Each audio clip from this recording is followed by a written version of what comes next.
kembali lagi belajar bersama Eksi.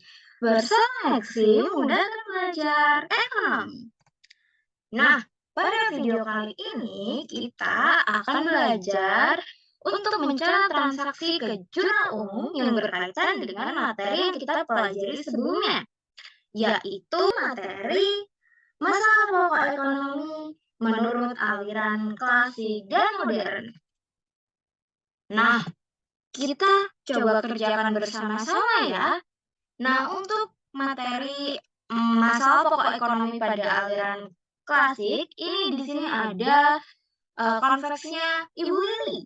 Coba kita pelajari bersama-sama ya.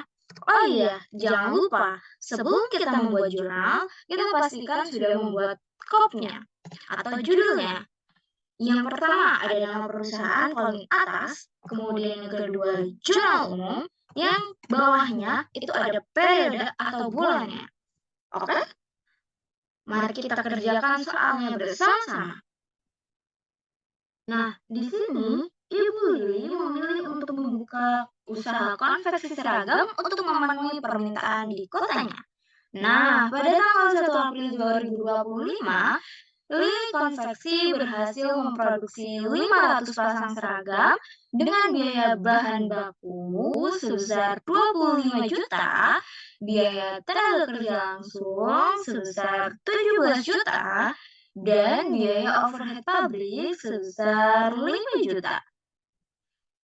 Nah, gimana cara nyatetnya ya teman-teman? Nah, materi ini sama seperti materi di akuntansi biaya teman-teman.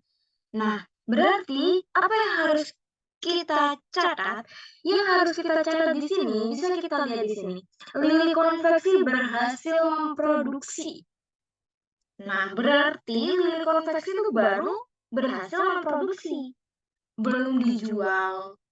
Jadi kalau berhasil memproduksi, bisa kita catat sebagai persediaan produk jadi.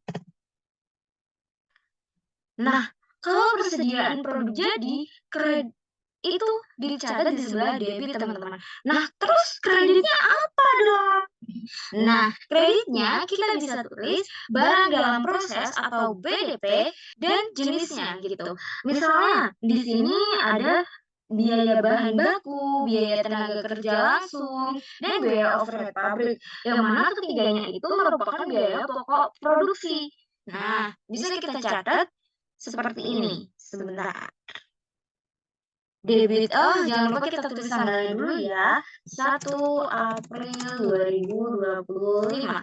Nah, debitnya adalah persediaan produk jadi. Sebesar berapa? Nah, ini angkanya itu total dari biaya yang dikeluarkan ini sebenarnya. Kita tulis kreditnya dulu. Seperti biasa, untuk menulis akun di sebelah kredit harus menjarak. Nah, bisa kita tulis BDP. Yang pertama ada biaya bahan baku sebesar 25 juta.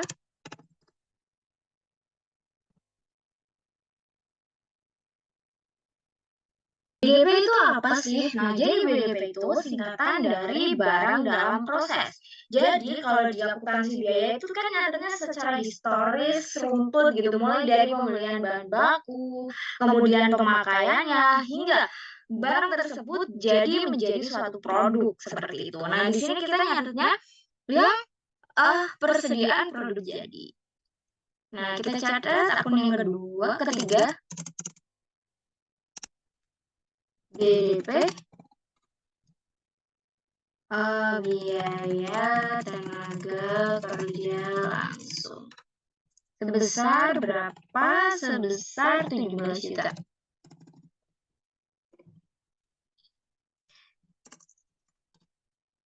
Dan yang ketiga ada BDP, biaya overhead pabrik. Sebesar 5 juta. Nah, di sini baru kita totalkan. Kita bisa pakai menu sum ya.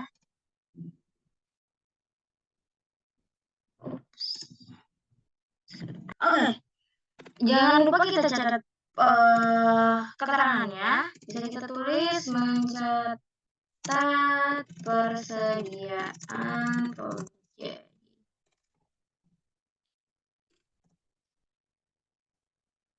Selanjutnya, masuk ke transaksi yang kedua. Nah, pada tanggal 25 April 2025, Lil Konveksi mengirimkan 500 pasang seragam ke TK Tadika Mesra dengan biaya distribusi transportasi sebesar 1 juta yang dibayar secara tunai.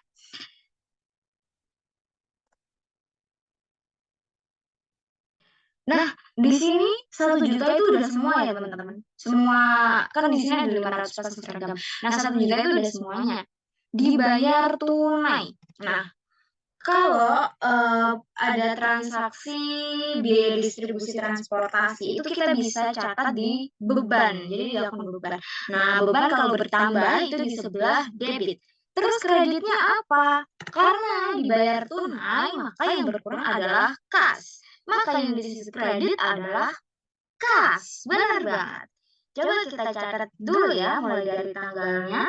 25 April 2025, kemudian akunnya di debitnya bisa beban transportasi dan kreditnya kas. Kemudian sebesar berapa? Sebesar 1 juta. Jangan lupa kita catat keterangannya. Mencatat beban transportasi.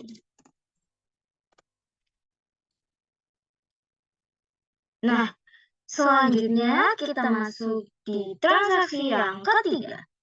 Pada tanggal 26 April 2025, Lil Konveksi menjual 500 pasang seragamnya ke TK Tadika Mesra dengan harga 120.000 per pasang yang dibayar secara tunai. Nah, kalau ini berarti seragam yang telah diproduksi tadi terjual ke TK Tadika Mesra. Nah, kalau terjual secara tunai, berarti Lil Konveksi dapat apa, teman-teman? Ya, dapat uang. Nah, kalau uang bertambah, maka kas di sebelah debit. Nah, terus sebelah kreditnya apa ya? Nah, karena terjadi penjualan, maka sebelah kreditnya adalah penjualan. Nah, akun penjualan bertambah, itu kan di sebelah kredit, teman-teman.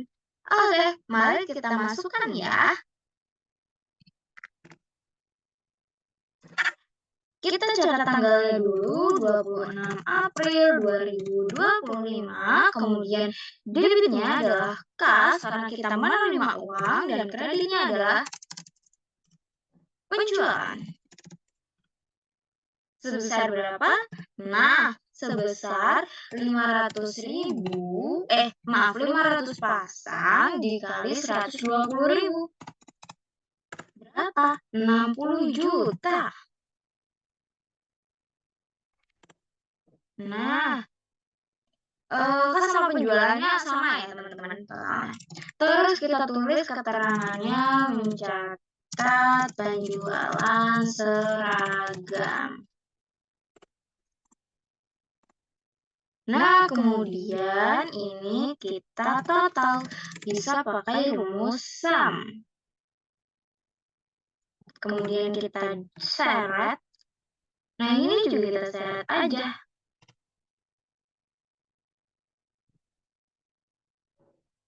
Nah, sama kan hasilnya? Nah, ini dia Jurnal Umum Lil Konveksi yang sesuai dengan materi yang kita pelajari mengenai masalah pokok ekonomi pada aliran klasik. Nah, kan di aliran klasik itu ada 3 masalah.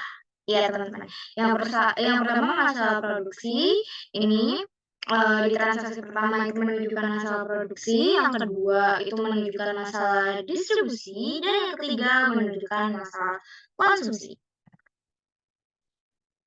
Nah, selanjutnya masalah pokok ekonomi menurut aliran modern. Di aliran udara juga ada 3 masalah ya teman-teman. Kita kerjakan bersama-sama. Ini aku sudah membuat format jurnalnya. Di sini ada PT Unyu, nama perusahaannya, kemudian jurnal umum, dan periodenya bulan Maret 2025. Oke. Coba kita kerjakan bersama-sama ya. Nah, di sini PT Unyu merupakan perusahaan yang bergerak dalam inovasi teknologi pendidikan. Nah, pada tanggal 4 Maret 2025, PT Unyu mengeluarkan biaya untuk penelitian dan pengembangan atau R&D guna mengembangkan platform pembelajaran digital yang inovatif. Nah, total biaya R&D yang dikeluarkan ini sebesar 15 juta. Nah, di sini berarti kan PT Unyu mengeluarkan biaya untuk R&D ya teman-teman. Nah, biaya R&D itu bisa kita kategorikan sebagai beban. Beban kalau bertambah, ingat di sebelah mana? Ya, di sebelah debit. Sedangkan kreditnya apa? Karena kita mengeluarkan uang untuk beban tersebut, maka kreditnya adalah kas, karena kas perusahaan berkurang. Nah, coba kita kerjakan, kita masukkan ke jurnal ya teman-teman. Kita masukkan tanggalnya terlebih dahulu, ada 4 Maret 2025. Kemudian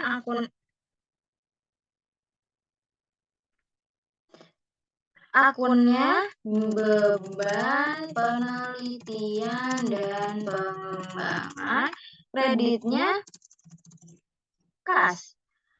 Sebesar berapa? Sebesar biaya yang dikeluarkan 15 juta.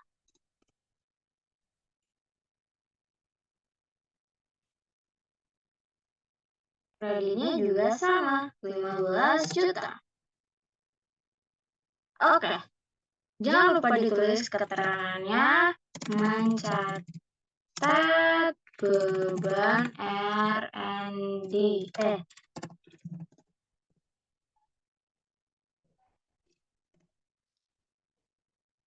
Oke, kita masuk ke transaksi yang kedua. Nah, pada transaksi yang kedua ini, pada tanggal 15 Maret 2025, PT Unyu membeli perangkat server dan infrastruktur teknologi senilai 100 juta untuk mendukung efisiensi produk platform digital yang dibayar secara kredit.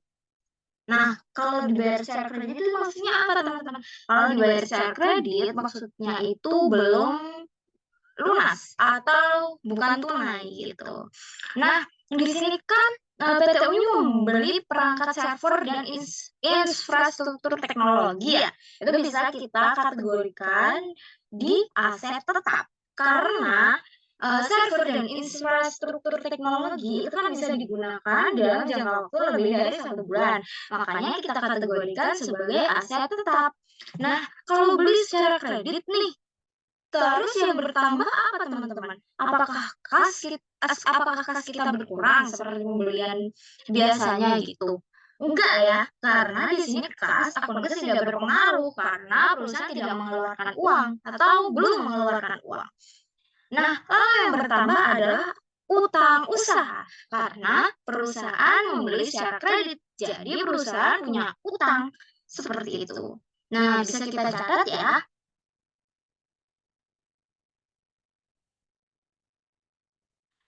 Kita masukkan dulu tanggalnya 15 Maret 2025. Nah, akunnya bisa kita tulis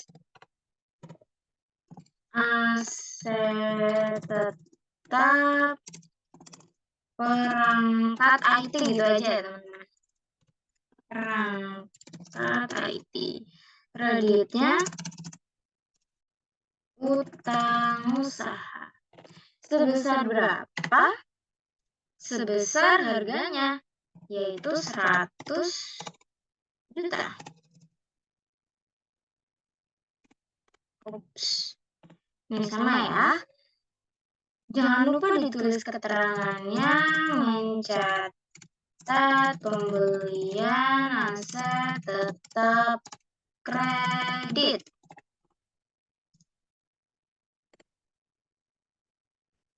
Oke, kita lanjut ke transaksi yang ketiga. Nah, di sini pada tanggal 24 Maret 2025, PT Unyu menjual lisensi aplikasi pembelajaran kepada lembaga pendidikan Excellent sebanyak 1.000 lisensi dengan harga 200.000 per lisensi yang dibayar secara kredit. Nah, jadi di sini PT Unyu itu menjual lisensi, teman-teman. Nah, kalau menjual lisensi berarti dicatat sebagai apa, teman-teman? Ya, dicatat sebagai pendapatannya PT Unyu. Nah, tapi ternyata PT Unyu itu belum menerima uang karena pembayarannya secara kredit. Nah, kalau seperti itu, maka kita catatnya sebagai ya, piutang, piutang usaha. Jadi, kalau piutang usaha bertambah itu di sebelah debit. Nah, kalau penjualan itu masuknya di sebelah kredit. Penjualan bertambah di sebelah kredit. Oke, coba kita masukkan ke jurnalnya ya. Kita masukkan tanggalnya 24 Maret 2025. Kemudian debitnya ada piutang usaha, kreditnya ada pendapatan lisensi. Sebesar berapa? Sebesar 1.000 lisensi dikali 200.000. Nah, wah baik banget ya 200 juta. Nah, sama ya teman-teman. Jangan lupa kita tulis keterangannya, mencatat pendapatan lisensi kredit. Bisa kita tulis PT-nya. Lembaga Pendidikan Excellent.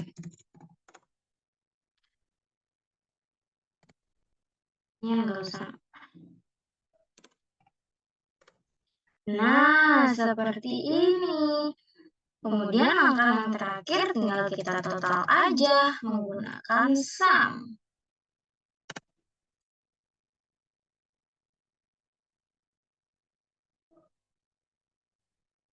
Ups, sebentar. Nah, ini dia jurnal untuk materi. Ya, kurang gede. Nah, ini dia jurnal untuk materi masalah pokok ekonomi menurut aliran modern. Jangan lupa dipelajari ya. Kalau ada yang ditanyakan, bisa kontak melalui WhatsApp, Instagram, atau email yang ada di folder Exi. Ini dia.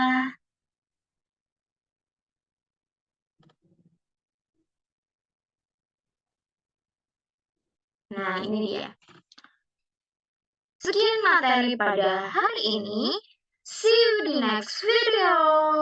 Semangat belajarnya. Bersama Exi, mudahkan belajar ekonomi. Bye!